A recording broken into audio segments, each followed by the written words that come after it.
Let me show you how to use the chainsaw of Japanese pull saws. This everybody knows as a ryoba saw. It's flimsy, flexible, and it has two teeth on it. One for crosscut, one for ripping. So one of the immediate differences that you're going to tell is that this saw is not as flimsy or as flexible as a ryoba saw. So I'm going to push the exact same amount. So this saw stays straighter and takes off more material with each cut. Let me show you exactly how to use it. So the first thing I'm going to do is establish a knife wall, and that allows the saw to kind of stay in the kerf and exactly on the line that I want it to be on. So I put my knife there, put my knife on the other side where I want it to be, and there we go. Now I can draw my line between those 2 points. Gently first, not pushing very hard, I'm just trying to score the wood.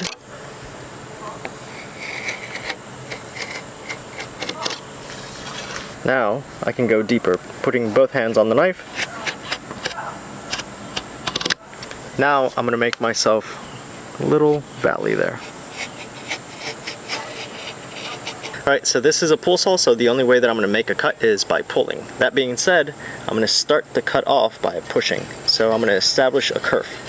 So I'm looking over the side where that line is, and I just want to get a kerf that's deep enough. And that's about as deep as I want that saw to go on that side. Now, I'm going to start pulling. And I'm moving my whole body with it initially, dropping the saw and getting that kerf across the entire top surface there. So this is where that knife line, that knife wall comes in handy because it helps guide the saw. So as you can tell, this saw is staying nice and straight. There we go. Now, I'm just going to drop the back side of the saw down this way while keeping the teeth into the wood here. If they come out, they have the chance of biting into the wood on this side or that side and messing up your cut entirely. So, dropping this back side.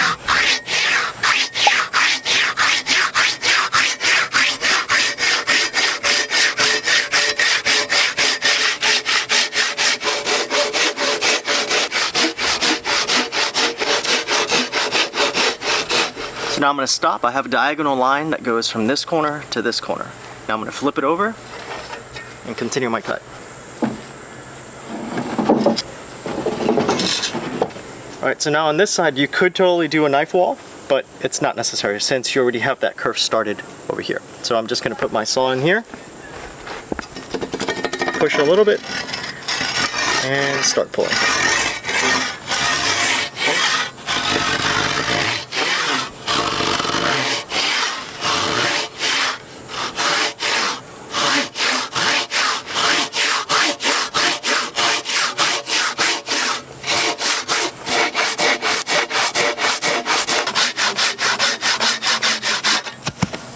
As you can see, the wood just kind of fell down. It didn't splinter at all. And if it would have splintered, it would have done so in the middle here. And yeah, we do have a little bit of splintering right here, but it didn't have that hinge effect where if you take off this side and then that side, then you come down, you would have been left with only wood down here. People are always curious if this is a square cut or not. And yeah, it's square to the line that I drew, which is in reference to the center line. So right here, there's a center line, and the cut is obviously squared. But more importantly, this face is flat.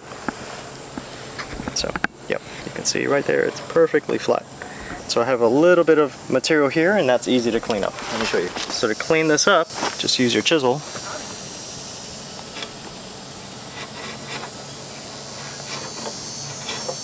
Okay.